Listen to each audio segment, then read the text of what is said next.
Guys, in this clip we will be discussing about EIA Draft 2020। ये क्या है और इसकी क्या इम्पोर्टेंस है हमारे लिए, क्लाइमेट के लिए और इंडस्ट्रीज़ के लिए, और क्यों कुछ इस तरह के पोस्टर्स आजकल सोशल मीडिया पर वायरल हो रहे हैं। इसके अगेंस्ट में बहुत सारे प्रोटेस्ट हो रहे हैं जो कि मेन स्ट्रीम मीडिया उतना कवर नहीं कर रही है इसको, बट ये टॉपिक बहुत इम्पोर्टेंस रखता है। और जो यूथ है हमारी कंट्री का, वो इसके अगेंस्ट में कई बार प्रोटेस्ट कई जगहों पर हो चुके हैं। इवन इन्वायरमेंट मिनिस्ट्री के बाहर प्रोटेस्ट हो चुके हैं। इन्वायरमेंट मिनिस्टर प्रकाश जावड़ेकर के अगेंस्ट में कई बार प्रोटेस्ट हो चुके हैं, और रिसेंटली भी एक प्रोटेस्ट हुआ है। इस वजह से इसके बारे में बात करना बहुत ही इंपॉर्टेंट है। So let's understand what is EIA and what is a draft basically.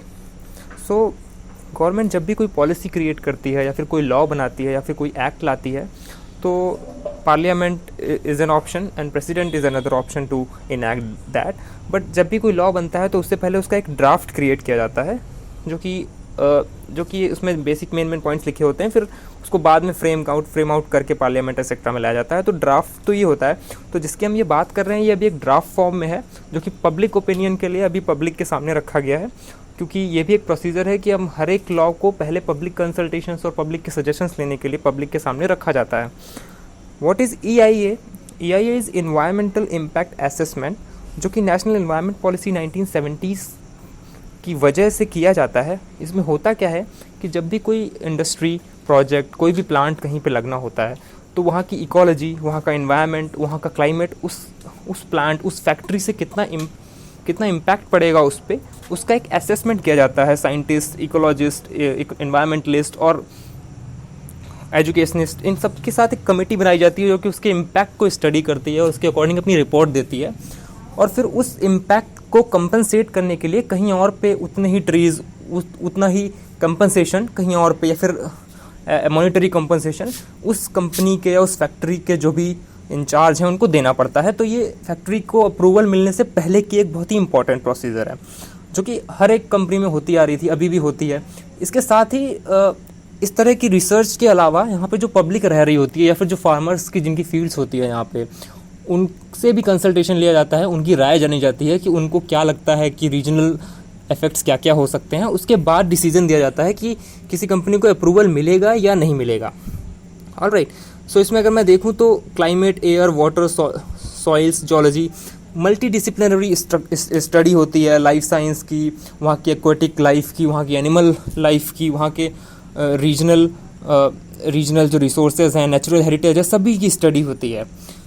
अब ये न्यू जो ड्राफ्ट है उसमें क्या चेंजेस ऐसे हैं जो कि कंट्रोवर्शियल हैं, जो कि न्यू गवर्नमेंट हमारी लेकर के आ रही है। तो सबसे पहले अगर बात करें तो यहाँ पे लगभग 40 तरह की डिफरेंट इंडस्ट्रीज़ को, प्रोजेक्ट्स को इन्वायरमेंटल परमिशंस से एग्जेम्प्ट कर दिया गया है। मतलब उनको अब परमिशंस की ज़रूरत नहीं पड़ेगी, पहले ही प्लांट लगा दिया जाएगा। बोला गया है कि उसके बाद ये असेसमेंट किया जाएगा और फिर देखा जाएगा, जो भी कॉम्पनसेशन है वो बाद में ले लिया जाएगा, बट प्रोडक्शन पहले ही चालू किया जा सकता है, वहाँ पे इस्टेब्लिशमेंट हो सकती है। इसके अलावा कई सारी इंडस्ट्रीज़ जिनको कि B2 टाइप कैटेगरी कहा जा रहा है, उनको पब्लिक कंसल्ट जो की ली जाती थी पहले, उससे एग्जेम्प्ट कर दिया गया है। और इसमें सबसे बड़ी बात यह है कि केमिकल इंडस्ट्रीज़ भी इंक्लूडेड हैं। Halogen production, chemical fertilizers, acid manufacturing जैसी क्रूशियल इंडस्ट्रीज़ को इसमें से हटा दिया गया है, जो कि बहुत ही आउटरेज है लोगों में इसके बारे में कि इनसे बहुत ज़्यादा पोल्यूशन हो सकता है। और अगर आप एक बार फैक्ट्री लग गई, उसके बाद उसको हटाना, उसका कॉम्पनसेशन इंडियन सिस्टम में, जो कि जिस तरह से हमारा सिस्टम काम करता है, पता नहीं हो पाएगा नहीं हो पाएगा, किस तरह से है।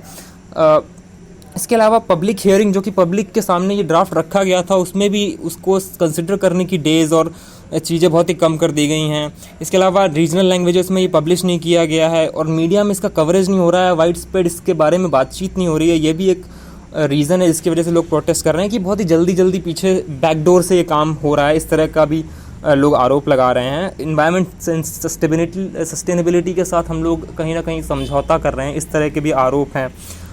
लेकिन जो गवर्नमेंट का कहना है कि हम इंडस्ट्रियल ग्रोथ को बहुत बढ़ाना चाहते हैं, लेकिन इन्वायरमेंटलिस्ट जो हैं, जो कि स्टूडेंट्स हैं, जो कि बेसिकली इंडिया का यूथ है, उसका कहना है कि ये हमें कहीं ना कहीं in the long run impact कर सकता है और हो सकता है कि हमारा इन्वायरमेंट इतना ख़राब हो जाए, जैसा कि दिल्ली में कभी कभी हालात हो जाती हैं, उस तरह की हालात तो के बारे में भी हमको सोचना चाहिए।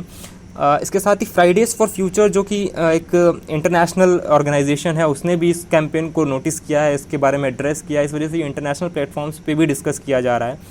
तो इस टॉपिक के बारे में जानना और ज़्यादा जानना और उसके बारे में बात करना बहुत ही इंपॉर्टेंट है। अभी के टाइम पे हमारी अपनी ओपिनियन बहुत ही मैटर करती है, क्योंकि कहीं ना कहीं ये हमारे फ्यूचर के साथ भी जुड़ा हुआ है और फ्यूचर को इम्पैक्ट कर सकता है। और जबकि हम लोग एक पैंडमिक पहले से ही देख रहे हैं और इसकी वजह से कुछ नई चीज़ें भी क्रिएट हो सकती हैं। So it's important to create your opinion, comment down your opinion below, and speak up about EIA and environment. Thanks.